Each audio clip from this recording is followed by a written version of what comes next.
Welcome to the NFL Show on the Grueling Truth Sports Network. The NFL Show is brought to you by Replenishing Care and Technologies. Make sure you check out the PEMF machine. You can go to rcandt.com to check them out. Also, check the show I did with the founder of Replenishing Care and Technologies, James G. Comerford, earlier in the week on thegruelingtruth.com. I'm your host for the NFL Show, Mike Goodpaster. Right now, let me welcome in Dabo Sweeney's illegitimate son from Clemson, Sam Teets. How you doing, Sam? I'm doing great, Mike. How about you? All right. Today we're doing State of the Franchise, and we're finally getting to the elite teams in the NFL. And today, of course, that means we're doing the Cincinnati Bengals. But my question with the Bengals, Sam, is this. With the pandemic, the coronavirus, everything that's going on, do you think that they should, because I've been asked this question by like 6 people, do you think maybe Ryan Finley should start instead of Joe Burrow? I don't know. I would say no. I understand why people are going that direction, but at the same point, I have a lot of faith in Joe Burrow based on what he did in college. I think he's the best quarterback prospect since Andrew Luck. I've said that multiple times on the show. I think it is going to be difficult for the rookies to pick up the system and all that. But at the same point, I think the Bengals are pouring a lot of time and faith into Joe Burrow. So I don't believe there'll be an issue there. I think he'll be able to come out and play week 1. Maybe it's a little bit of a tough start for him. Maybe the first 4 or 5 weeks aren't up to par. But I think he'll get there eventually. I don't think there's any reason to start Ryan Finley over him. All right. I agree. I think Joe Burrow's the guy for the next decade or more in Cincinnati. So let's start at the top. Head coach Zach Taylor. It's year 2 of the Zach Taylor experiment. But it feels more like year 1 to me because I think when you look at his bio online, it doesn't really tell you anything that he should be an NFL head coach. So you don't learn much from that. And I don't think it ever seemed that he showed us last year why he should be coaching the Cincinnati Bengals. No, there really wasn't a time when – I mean, there were only 2 wins of the year came against the Jets and the Browns, so it's not like they've gone out there. And it wasn't like they were a star performance you can point to and say, oh, well, he showed us there's potential for this week. They really didn't get that. And I think last year they were playing to lose half the time. It felt like otherwise you wouldn't have benched Andy Dalton to begin with. So there are situations where I don't know how much that effort Zach Taylor really put into last season. And I question his experience to begin with to qualify him to be a head coach. And you talked about this as well. We're not really sure this guy's a fit. I know you don't think he's a long-term fit in Cincinnati. I probably don't think so either. I'm worried that with Zach Taylor up front, you could ruin this potential rebuild here with guys like Joe Mixon, Jonah Williams, and Joe Burrow, and you could screw this up, and it could set you back 5 or 6 years. Yeah, and the problem is Mike Brown because you couldn't get a legitimate coach, and I'm sorry. Opie Taylor is not a legitimate coach. This is kind of like when Gordon Ramsay got successful yelling at people on the show Kitchen Nightmares, and then network executives all over the place tried to find their own version, and it never worked out. And I know this is because of Sean McVay and the short success he had in L.A., but Sean McVay is going to flame out soon, so maybe these guys can coach an XFL team somewhere together. Yeah, I mean – even compared to that, like Sean McVay at the very least was winning games with the Rams. We haven't seen that with Zach Taylor, and I don't think we're going to see it. Well, I think we could see it this year potentially based on the talent they brought in. But even comparing those guys, if Joe Burrow's the real deal, maybe they win 8 or 9 games, which will keep Zach Taylor in the job. But I think Joe Burrow's going to win a Super Bowl in the NFL. Zach Taylor will not be the coach when he does that. Hopefully the Cincinnati Bengals will beat a team when he does it, but I'm not sold here. I mean, the talent on this team is good enough to see them winning 8 or 9 games if Burrow is successful. But once again, Zach Taylor's a problem. Lou Anarumo, the defensive coordinator, I mean, none of these guys even should have a job in the NFL, which is why they're in Cincinnati because it's not really the NFL when it comes to ownership. So talent-wise, this team I think is going to be exciting. They're going to be better. But I think coaching-wise, when you look at the AFC North, you've got maybe one of the top 2 or 3 coaching staffs in Baltimore and Pittsburgh. You got Mike Tomlin, you got Harbaugh. I mean, that team, both of those teams are well coached. Both of those teams have talent. And my problem is, as long as the coaching is the way it is, I don't see better than 3rd for the Bengals. But we'll get to that in a minute. And let's talk about Joe Burrow. because to me, Joe Burrow is a guy that's as good as anybody I've seen since John Elway coming out of college. And I think he was even a better college quarterback than Elway. I think it's possible you could say that maybe Burrow had the greatest season in college football history for a quarterback last year, Sam. Oh, absolutely. I think you can definitely put him in the conversation for that. And I think, let's just look at his numbers. Completed 76.3% of his pass attempts. I mean, that's ridiculous. That's more than what you get from Drew Brees at a pro level on a year-to-year basis. 5,671 passing yards, 60 passing touchdowns, only 6 interceptions. I mean, that level of production is unheard of, even from the greatest college prospects we've seen in recent history. And what people sometimes overlook is his ability to use his legs. I know he's not as mobile as a guy like Russell Wilson, maybe not even as mobile as someone like Trevor Lawrence, but he's got sneaky good legs out there. He can go out there, and I would compare him to maybe like a young Aaron Rodgers. When Aaron Rodgers was young and moving around a lot more before he started having injuries, if you gave him 10 to 15 yards, he could go and pick up a first down. I think Joe Burrow has that kind of movement where he can kill you with his arms or with his legs if you give him too much space. And if you look at the receivers, you get A.J. Green back, but we don't know what he's got left. But the new face to me that everybody needs to get to know is T. Higgins. And, I mean, the Bengals obviously celebrated landing Burrow, and they should be. But the selection of T. Higgins at the start of the second round, I mean, that's kind of a kill. When you throw in Jonah Williams from the year before, who's basically going to be a rookie this year, you've got Joe Burrow, and you add T. Higgins. You just added what should be the 3 mainstays of this offense for the next decade.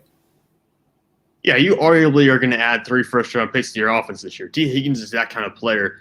I thought I should have gone the first round personally, but I'm a Clemson guy, so maybe I'm a little biased there. He ends up going 33rd overall, so top of the second round. This guy, 6'4", 215 pounds. He was dominant during his final 2 seasons at Clemson. He scored 25 touchdowns during that time. And let me be quite clear, Trevor Lawrence is a great quarterback. He's a phenomenal quarterback. But T. Higgins bailed him out on several occasions. T. Higgins is the kind of guy who can go up there, get physical in the air. He's probably the best jump ball expert of any player in the draft this year. So I think you've got a guy who's going to go out there, high point balls, and he's going to be a touchdown machine in Cincinnati. I really think T. Higgins is going to have a productive rookie season similar to what DK Metcalf had last year, maybe even better just because the amount of, say, if A.J. Green is what he used to be, because you're not going to be able to double A.J. Green if you've got T. Higgins there too. You can double one of them. And then the problem is the Bengals don't really have a tight end. And I think a lot of that hinges at the tight end position is Drew Sample, who's a guy who at the University of Washington didn't really catch that many footballs. He was known more as a blocker. So John Ross, I think, would be a huge addition if he could somehow get out of being a bust and he could stay healthy, because you put Ross in the slot, and if you've got a guy split out wide on each side that can go deep down the field and catch the ball, it's going to make it really impossible to double team anybody. Yeah, and I've been critical of Ross in the past, but I wouldn't rule out the possibility of him coming here and being an impact player for them. He was averaging 63 receiving yards per game last year through the first half of the season before going down. He was actually pacing over 1,000 yards. Now, is he ever going to be a star receiver in the NFL? I don't think so. But if you're asking him to go out there and produce 700 receiving yards a year, I think he could definitely do that. So it probably won't ever live up to the first-round draft pedigree. But if he can stay healthy, which has been very difficult for him, if he's able to stay on the field, he'll still be an impactful player. Yeah, and I think the big question here is for T. Higgins, Joe Mixon, A.J. Green, and especially Joe Burrow, is we could sit here and talk about all these great weapons, but it's not going to matter if they can't protect Joe Burrow. Now, Cincinnati is ranked 26th, 24th, 24th in pass blocking over the past 3 seasons. That's from Pro Football Focus. And what sucks is that it didn't have to be that way. The Bengals had a good offensive line 4 years ago. But once Adam Whitworth, Kevin Zeitler were let go, it was never the same. They missed on multiple draft picks. Cedric Ogbuehi really comes to mind there because that was a huge miss. But now you've added Jonah Williams. Michael Jordan, I'm not a big fan of, but he did play better at the end of the season. Billy Price is coming in at 335 pounds. He's a little bit bigger. They signed a guard whose name I can't pronounce from the Houston Texans. So it does look like they have made strides to make this offensive line better. And Jonah Williams, I think, is a guy that's going to play right tackle or left tackle for the next 10 years. And I think he's the best tackle since Whitworth. And, I mean, if you look at the Bengals, they've had some of the best tackles in the history of the NFL. Anthony Munoz, who I think maybe was the greatest tackle in NFL history. You had Willie Anderson, who's a guy that played right tackle on bad teams that probably should be in the Hall of Fame. And then you got Andrew Whitworth, who may be a Hall of Famer. So Jonah Williams, I think, can kind of piggyback off those guys' success. And I think Williams is going to have a big season this year. Well, yeah, I think he's going to have a huge responsibility protecting Joe Burrow and helping Joe Burrow get acclimated to the offense because he's on a limited, basically has a limited preseason or a limited training camp to get ready for the offense. I think Williams is one of the best offensive line prospects we've seen recently. I think he will be a 10 to 15-year starter in the NFL. And the one thing the Bengals have to do is they have to make sure they keep him. Because honestly, like you said, they've let offensive linemen walk away in the past. And that's how you lose a football team. That's how you end up going from being a competitive team to end up being a losing one. If you don't re-sign and keep those core pieces of the offensive line, we've seen in the past from multiple organizations. So when Jonah Williams comes in and plays at star level, you need to be prepared to re-sign him and pay him as much as he wants. Yeah, and the Bengals have a history of not valuing offensive linemen enough. And when they do value him enough, they miss on it with guys like Cedric Ogbuehi and Jake Fisher. There's a huge list of Bengal busts in the last 4 or 5 years on the offensive line, which is why this team went from 5 straight playoffs to nothing. And when we look at defense, you got to stop people on the ground. The signing of DJ Reader, I think, is a huge start to be able to stop people on the ground. But it's not just DJ Reader. They also added Mike Daniels here recently on a very small-term deal. He's not going to be a starter anymore. He's not like a Pro Bowl caliber player at this point in his career. But now you're looking at a depth chart that features DJ Reader, Geno Atkins, and Mike Daniels in the center of your defense. That's a pretty good unit. And I think Geno Atkins is taking a little bit of a step back over the past maybe year or two.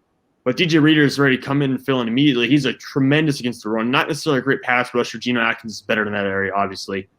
But Reader is phenomenal against the run, maybe even better than Geno at this point in his career. And then you got Mike Daniels to come in and be a rotational player. He's a former Pro Bowler, also phenomenal against the run. So I think they've really done a good job of trying to build that defensive front. Yeah, and the linebackers was a position last year that was horrible for the Bengals. And a lot of this is going to come down to untested players. You had third-round pick Logan Wilson, who isn't a household name because he played at Wyoming. He's a damn good player. Fourth-rounder Akeem Davis-Gaither, I think, is going to be a huge addition also. But that's still a lot to put on 2 rookies. Yeah, I think what we're going to see from the linebacker group in Cincinnati is a lot of rotation because I'm not sure they're set on who they want to have be their stars long-term. But I think we'll see the rookies get starting snaps eventually at some point during the year because – I mean, they've got guys lined up to be stars and guys like Jordan Evans, maybe Jermaine Pratt. But at the same point, I think you're going to see Josh Bynes, Logan Wilson, like you said, Akeem Davis-Gaither. They're going to get snaps this year. They're going to get starting reps because they're going to hit a point where it's basically an open tryout at linebacker for them. I don't think they're set on who's going to start, who's going to be for the entire season. All right. And unfortunately, the Bengals couldn't stop the pass last year either, where they ranked number 21. But they have replaced Darqueze Dennard, former first-round pick, Dre Kirkpatrick, former first-round pick. As you can tell, the Bengals really like to pick bust in the first round with offensive linemen and secondary players. And they replaced B.W. Webb with Trey Wayans, who's already out. Mackenzie Alexander, who I think will be a great addition to this defense. Von Bell from the Saints was also added, so this is a revamped secondary also. Yeah, they spent quite a lot of money on the secondary. I think this is probably the area they're going to might improve the most, and besides maybe the receiving corps. I think the receiving corps is going to be huge this year, getting Green back and adding Higgins. But I have high hopes for the secondary. Of course, the big issue is going to be Waynes, who's battling a pectoral injury. He's projected to miss around 2 months. I mean, that's huge. I think he was possibly their best free agent signing this offseason, especially on the defensive side of the ball, besides DJ Reader. So you lose him, you're automatically down a guy. At the same point, like I said, Von Bell really makes your safety depth that much better. I think Mackenzie Alexander will take over as a starter immediately. They've made some improvements on the secondary, but again, losing Trey Waynes is really going to hurt them early in the year. Yeah, and I think the thing that really kills them, though, is Lou Anarumo, who's the defensive coordinator, and he's a moron. So he fits into Mike Brown's plan. Next up, we're going to talk Joe Mixon. And I think this is a guy everybody's waited for a breakout season. And he has had back-to-back 1,000-yard seasons, but he hasn't had that monster Pro Bowl campaign everybody seems to have promised for the last couple of seasons he was going to have. A lot of that, I think, had to do with the offensive line. And now he wants a new contract. You got to worry about maybe all of a sudden he's going to decide he wants to hold out like Dalvin Cook. Joe Mixon holds a lot of the keys to the Bengals' success, too, this season. Yeah, and he honestly, of the returning players, I'm most excited for Joe Mixon this coming season because he was, I mean, down the stretch, the last 8 games of last year, he was unstoppable. He had 817 yards and 5 rushing touchdowns in the final 8 weeks of 2019. And he had 4 100-yard rushing games during that time. And he finished the year with a 162-yard performance against the Cleveland Browns in a 33-23 win against a team that was far superior in terms of talent. So I'm excited for Joe Mixon. If he can take that production and carry that into the start performing at the level of week 1 this coming season, we could see an all-pro caliber year from Joe Mixon, especially the offensive line's performing better.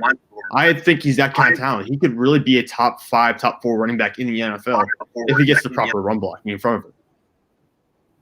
All right, now we look for the 2020 season to be successful for the Bengals. They have to close out games. The Bengals lost 8 games by 8 points or fewer last year, and half of those were by 4 points or fewer. So this is kind of, are you a glass half full kind of guy or a glass half empty?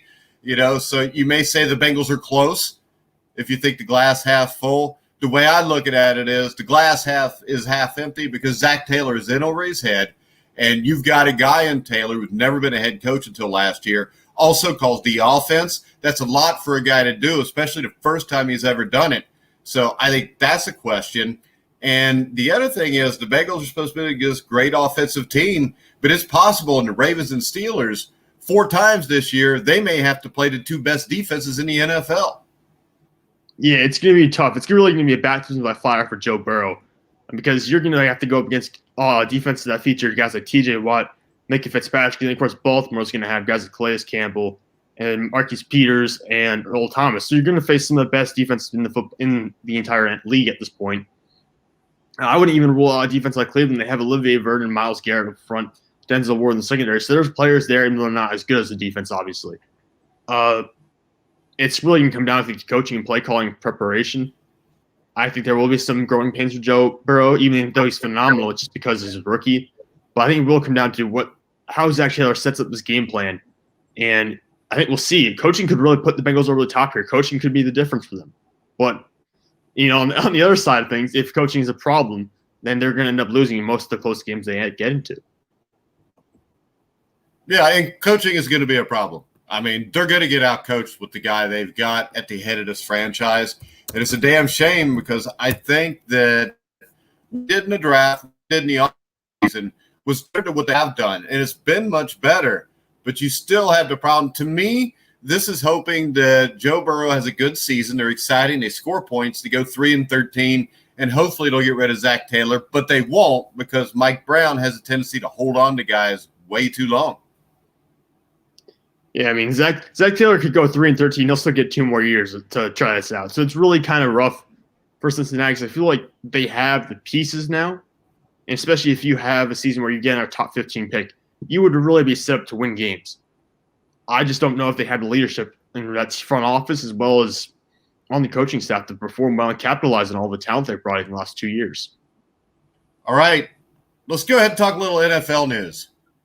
I know that we've ripped the Dallas Cowboys and their defense. Have you changed your mind at all in the last couple of days?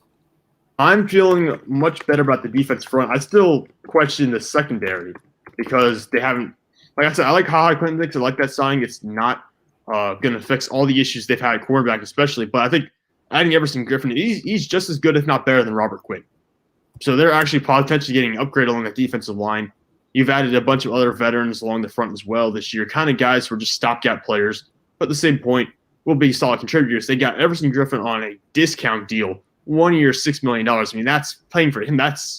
You got literally lucky with that one. This is a guy who in an ordinary year would have signed 2 or 3 months ago for probably like 2 years, $18 million or something like that. So they got really lucky, and they got a Pro Bowl caliber defensive lineman. So do you think they're a Super Bowl contender now? No. Do you think that just because you hate the Dallas Cowboys? Tell the truth. Okay, yeah. Well, yes, maybe a little bit of that. But let me put it this way. Okay. Dallas has always been a playoff contender. I don't think they're a Super Bowl contender. All right. What's your take on the Kittle signing with San Francisco, his extension? Yeah, this was expected. I think they actually got a fairly good deal for San Francisco because, there was talk that he wanted a wide receiver type money. He got wide receiver type money in a sense. He's, I think, top 20 now in terms of pass catchers, in terms of tight ends and receivers combined. He's basically a wide receiver. Yeah. He's getting paid a lot of money. He's not getting paid top 5 receiver, wide receiver type money, though. And that's what I think he was trying to aim for. 5 years, $75 million extension. He got locked up for a long time, and he's one of the guys you really needed to have signed up before he hit free agency next year. So I think this is probably a good move for them. It's not a waste of money because he's a phenomenal blocker. There's far more for you than just catching passes like Travis Kelce does in Kansas City. So I think this was a great deal by them. I don't think they wasted any money here. Actually, if I had to pick a tight end for my team, I would take Kittle over Kelce. No, I agree with you. He does more. Yeah, he's a more complete player, and I think that he is the best tight end in football right now. I think Travis Kelce was signed as basically a wide receiver. Yeah, Travis Kelce's more of a pass catcher, but he got an extension yesterday as well, so they kind of really reset the tight end market together. 4 years, about $57 million contract extension for him. So he'll be there basically through the end of his prime. And now this is a Kansas City team that had basically no money left at the start of the offseason, and now they've signed Patrick Mahomes, Chris Jones, and Travis Kelce to lucrative extensions. All right, we forgot one thing. What's the Bengals' record going to be this year? Ooh. You know what? I'll say 7-9. I'll say 7-9. I think they could do better than that, but I'll say you could probably do worse than that. I'll give you 7-9. I'll say 5-11, but I think they could win the Super Bowl this year. I'm not going to go that far, Mike. Hey, actually, with a different coach, if you put John Harbaugh in Baltimore right now, I would say the Bengals will go 9-7 and make the playoffs. But you're putting Opie Taylor there, so. I think Aunt B is the defensive coordinator, and Andy is the OC. So I know you won't get that because you've probably never seen the Andy Griffith Show. No, sorry. You've never seen the Andy Griffith Show? No.